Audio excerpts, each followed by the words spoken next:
Diesel car लेने का plan करते हो तो डीजल कार बिल्कुल नहीं लेना है। अगर आप ये वीडियो देख लोगे तो आपको कारण पता चल जाएगा कि आपको डीजल कार लेने की बिल्कुल भी जरूरत नहीं है।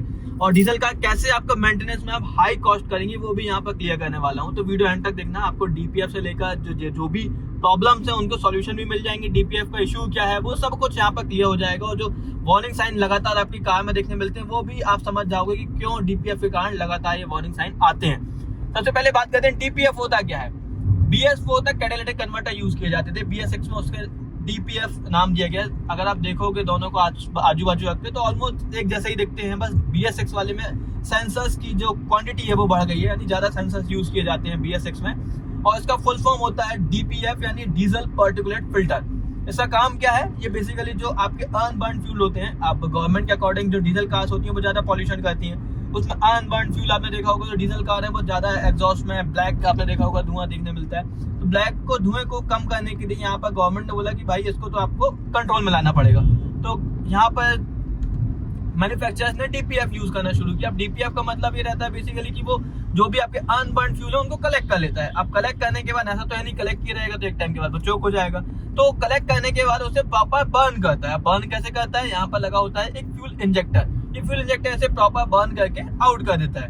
अब प्रॉब्लम कहाँ पे होती है, ये प्रोसेस का नाम है जो बर्न करना है, जो अनबर्न फ्यूल को बर्न करना है, ये डीपीएफ रीजनरेशन कहलाता है। अब डीपीएफ रीजनरेशन कब होता है, एक होता है पैसिव, दूसरा होता है एक्टिव और तीसरा होता है फोर्स्ड। फोर्स्ड लास्ट में बताएंगे, पहले आप समझो पैसिव क्या होता है। पैसिव क्या है, फॉर एग्जांपल मैं यहाँ पर हाईवे में चल रहा हूँ, गाड़ी चल रही है, गाड़ी एक सर्टेन टेम्परेचर पे पहुंच जाती है, गाड़ी एक प्रॉपर टेम्परेचर पहुंचने के बाद ऑटोमेटिकली जो अनबर्न फ्यूल है उसे रीजनरेशन करके बाहर कर देती है।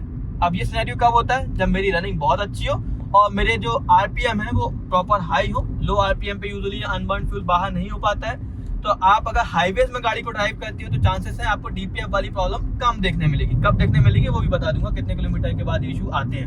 अब आप एक्टिव की बात करो तो यहाँ पर हर कंपनी यूजर मैनुअल में आपको मेंशन करती है कि आपको कैसे रीजनरेशन करना है। कुछ मैन्युफैक्चरर्स यहाँ पर बटन भी देते हैं, उस बटन को प्रेस करने के बाद आप मैनुअली इसे बर्न कर सकते हो।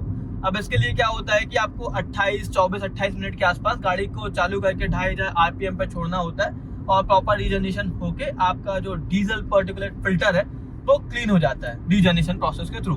थर्ड प्रोसेस होता है फोर्स्ड रीजनरेशन। अब फोर्स्ड रीजनरेशन में होता है ये बेसिकली कि आपके ओबीडी पोर्ट से कनेक्ट करके गाड़ी को फोर्स किया जाता है रीजनरेशन करने के लिए और ये सक्सेसफुली रीजनरेशन हो जाता है। बट इन केस ये तीनों ही प्रोसेस सक्सेसफुल नहीं हो पा रही हैं, तीनों से ही इस प्रॉब्लम से सॉल्यूशन नहीं मिल रहा है और आपके इंस्ट्रूमेंट क्लस्टर में लगातार वार्निंग साइन आ रहा है, तो इसका मतलब होता है कि भाई अब आपको डीजल पार्टिकुलेट फिल्टर को क्लीन करना पड़ेगा।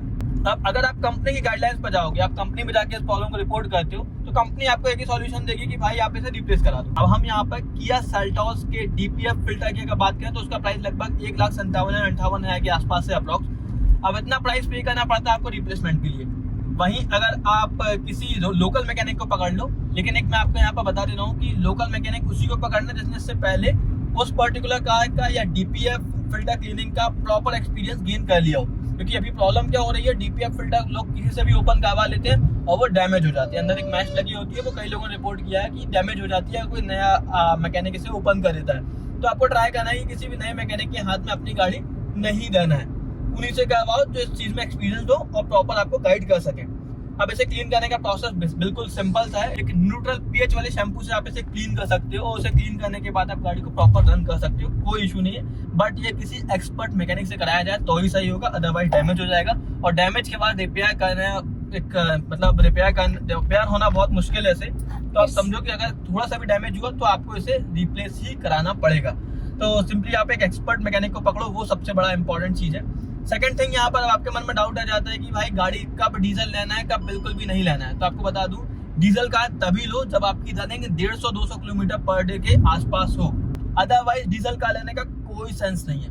डीजल कार लेना है तभी वर्थ इट है जब आपकी रनिंग अच्छी खासी हो, हाईवेज में गाड़ी चले तो ज्यादा बेटर है। सिटी में गाड़ी चलाते हो भाई रीजनरेशन हो ही नहीं पाता। जो लोग सिटी में डीजल कार ओन करते हैं उनसे कभी पर्सनली आप बात करके पूछना कि भाई रीजनरेशन कितना करना पड़ता है। तो यहाँ पर एक्टिव रीजनरेशन बार बार करना पड़ता है, तो भाई वो कहीं ना कहीं एक हेडेक ही है यार, तो क्यों उस चीज को हम करें। तो ऑब्वियस सी बात है कि डीजल कार लेने का सेंस तभी जब आपकी अच्छी खासी रनिंग हो, अदरवाइज पेट्रोल कार लो। डीजल कार में एक तो आप अपफ्रंट कॉस्ट देते हो और एक डीपीएफ फिल्टर 60,000 किलोमीटर के बाद रिप्लेसमेंट में आपको अगेन 1.5-2 लाख के आसपास का खर्च आ जाता है। तो यार कोई सेंस नहीं बनता डीजल कार लेने का। हाँ, अगर आपकी रनिंग अच्छी खासी है देन गो फॉर इट। अगर आप दिल्ली में रहते हो तो फिर तो और सेंस नहीं बनता, क्योंकि एक टाइम के बाद इसकी रीसेल वैल्यू भी घट जाती है। तो डीजल कार के आई थिंक आपको डाउट पूरे क्लियर हो गए होंगे, और रीजनरेशन कैसे क्लीन करना है वो भी आई थिंक आपने प्रोसेस पूरी तरह से समझ ली होगी। अगर आपको वीडियो पसंद आए तो इसे लाइक करें, चैनल को सब्सक्राइब करें और बेल आइकन पर क्लिक करना बिल्कुल ही मत भूलना, क्योंकि मैं आपके लिए ऐसे ही वीडियोस लाता रहता हूँ।